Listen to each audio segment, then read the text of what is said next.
Hi ಸ್ನೇಹಿತರೆ, welcome to Masala Safari YouTube channel. ಇವತ್ತಿನ ವಿಡಿಯೋದಲ್ಲಿ ನಾನು ನಿಮಗೆ ಮಕರ ಸಂಕ್ರಾಂತಿಗೆ ವಿಶೇಷವಾಗಿ ಹೊಸ ರೀತಿಯಲ್ಲಿ ಸಿಹಿ ಪೊಂಗಲ್ ಮಾಡೋದನ್ನು ಹೇಳ್ಕೊಡ್ತಿದ್ದೇನೆ. ಮೊದಲನೇದಾಗಿ ಯಾರೆಲ್ಲ ನನ್ನ ವಿಡಿಯೋವನ್ನು ಫಸ್ಟ್ ಟೈಮ್ ನೋಡ್ತಿದ್ದೀರಾ, ಪ್ಲೀಸ್ ನನ್ನ ಚಾನಲನ್ನು ಸಬ್ಸ್ಕ್ರೈಬ್ ಮಾಡ್ಕೊಳ್ಳಿ, ಹಾಗೆ ಬೆಲ್ ಬಟನನ್ನು ಕ್ಲಿಕ್ ಮಾಡಿ. ನೀವು ಇವಾಗ ಯೋಚನೆ ಮಾಡ್ತಿರ್ಬೋದಲ್ಲ ಯಾವ ರೀತಿಯಾಗಿರುತ್ತೆ ಈ ಪೊಂಗಲ್ ಅಂತ. ಇದು ಗೋಧಿ ನುಚ್ಚಿನ ಸಿಹಿ ಪೊಂಗಲ್. ಬನ್ನಿ ಹಾಗಾದರೆ ನೋಡೋಣ ಯಾವ ರೀತಿಯಾಗಿ ಮಾಡೋದಂತ. ಮೊದಲಿಗೆ ನಾನಿಲ್ಲಿ ಅರ್ಧ ಕಪ್ ಆಗುವಷ್ಟು ಗೋಧಿ ನುಚ್ಚನ್ನು ತಗೊಂಡಿದ್ದೇನೆ. ಇದನ್ನು ಇವಾಗ 2ರಿಂದ 3 ಸರ್ತಿ ಚೆನ್ನಾಗಿ ತೊಳ್ಕೊಳ್ಬೇಕಾಗತ್ತೆ. ನೋಡಿ, ಇವಾಗ ಇದು ತೊಳೆದಿದ್ದಾಗಿದೆ. ಇದನ್ನು ಇವಾಗ ಒಂದು ಕುಕ್ಕರ್ಗೆ ಟ್ರಾನ್ಸ್ಫರ್ ಮಾಡ್ಕೊಳ್ಳೋಣ. ನಿಮಗೆ ಇಂಗ್ರೀಡಿಯೆಂಟ್ಸಿದು ಲಿಸ್ಟ್ ಬೇಕಿದ್ದರೆ ಡಿಸ್ಕ್ರಿಪ್ಷನಲ್ಲಿ ಹಾಕಿರ್ತೀನಿ, ಬೇಕಿದ್ದರೆ ಒಮ್ಮೆ ಸರ್ಚ್ ಮಾಡ್ಕೊಳ್ಳಿ. ನೆಕ್ಸ್ಟ್ ಇದಕ್ಕೆ ನಾನು ನೀರನ್ನು ಹಾಕ್ಕೊಳ್ತಾ ಇದ್ದೇನೆ. ಗೋಧಿ ನುಚ್ಚು ಮುಳುಗುವ ತನಕ ನೀರನ್ನು ಹಾಕ್ಕೊಳ್ಬೇಕಾಗತ್ತೆ. ಇದನ್ನು ಇವಾಗ ಮುಚ್ಚಳದಿಂದ ಮುಚ್ಚಿ 4ರಿಂದ 5 ವಿಸಿಲ್ ತರಬೇಕಾಗತ್ತೆ.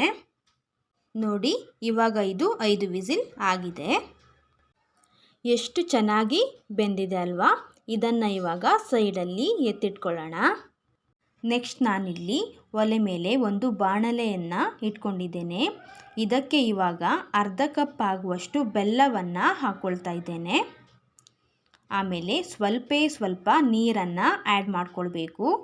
ಸ್ವಲ್ಪ ನೀರು ಹಾಕಿದರೆ ಸಾಕಾಗತ್ತೆ.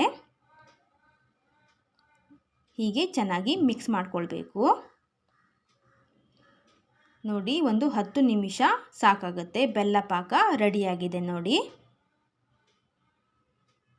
ಈ ಬೆಲ್ಲ ಪಾಕಕ್ಕೆ ನಾನು ಬೇಯಿಸಿ ಇಟ್ಕೊಂಡಿದ್ದಂತಹ ಗೋಧಿ ನುಚ್ಚನ್ನು ಆ್ಯಡ್ ಮಾಡ್ಕೊಳ್ತಾ ಇದ್ದೀನಿ.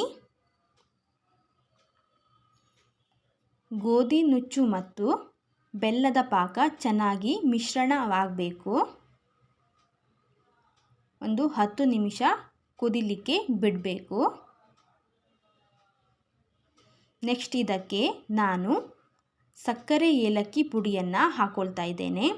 2 ಸ್ಪೂನ್ ಸಕ್ಕರೆ ಏಲಕ್ಕಿ ಪುಡಿ. ಆಮೇಲೆ 5 ಲವಂಗ.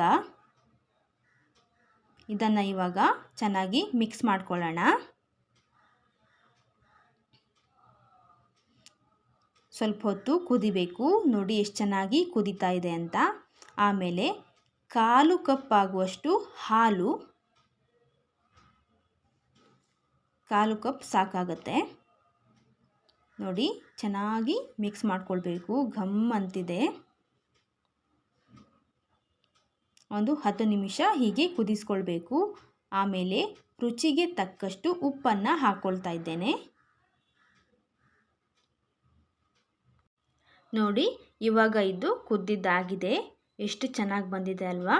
ಇವಾಗ ನಾನು ಗ್ಯಾಸನ್ನು ಆಫ್ ಮಾಡ್ಕೊಳ್ತಾ ಇದ್ದೀನಿ. ನೆಕ್ಸ್ಟ್ ನಾನಿಲ್ಲಿ ಒಲೆ ಮೇಲೆ ಒಂದು ಪ್ಯಾನನ್ನು ಇಟ್ಕೊಂಡಿದ್ದೀನಿ. ಇದಕ್ಕೆ 2 ಸ್ಪೂನ್ ಆಗುವಷ್ಟು ತುಪ್ಪವನ್ನು ಹಾಕ್ಕೊಳ್ತಾ ಇದ್ದೀನಿ. ತುಪ್ಪ ಸ್ವಲ್ಪ ಬಿಸಿ ಆದಮೇಲೆ ಇದಕ್ಕೆ ನಾನಿವಾಗ ಗೋಡಂಬಿಯನ್ನು ಹಾಕ್ಕೊಳ್ತಾ ಇದ್ದೀನಿ. ಇದು ಲೈಟಾಗಿ ಫ್ರೈ ಆಗಬೇಕು. ನೋಡಿ, ಹೀಗೆ ಇದು ಫ್ರೈ ಆಗಬೇಕು.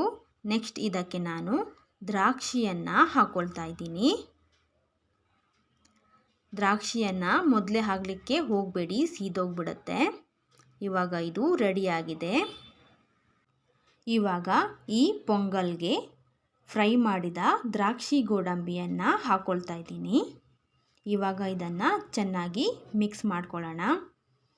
ನೋಡಿ ಎಷ್ಟು ಘಮ್ ಅಂತಿದೆ ಅಂತ. ತುಂಬ ಅಂದರೆ ತುಂಬಾ ಚೆನ್ನಾಗಿ ಬಂದಿದೆ. ಟೇಸ್ಟ್ ಕೂಡ ತುಂಬ ಚೆನ್ನಾಗಿರುತ್ತೆ.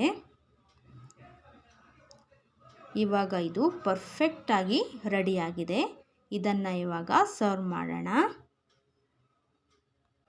ಮಕರ ಸಂಕ್ರಾಂತಿಗೆ ವಿಶೇಷವಾಗಿ ಹೊಸ ರೀತಿಯಲ್ಲಿ ಮಾಡಿರುವ ಗೋಧಿ ನುಚ್ಚಿನ ಸಿಹಿ ಪೊಂಗಲ್ ಇವಾಗ ರೆಡಿಯಾಗಿದೆ. ನೋಡಿ ಎಷ್ಟು ಚೆನ್ನಾಗಿ ಬಂದಿದೆ ಅಂತ. ಈ ಒಂದು ರೆಸಿಪಿ ನಿಮಗೆಲ್ರಿಗೂ ಇಷ್ಟ ಆಗಿದೆ ಅಂದ್ಕೊಂಡಿದ್ದೀನಿ. ಇಷ್ಟ ಆದರೆ ಪ್ಲೀಸ್ ನನಗೆ ಕಮೆಂಟ್ ಬಾಕ್ಸ್ನಲ್ಲಿ ಕಮೆಂಟ್ ಮಾಡಿ. ಹಾಗೆ ನೀವು ಕೂಡ ಇದನ್ನು ಮಾಡಿ ನೋಡಿ.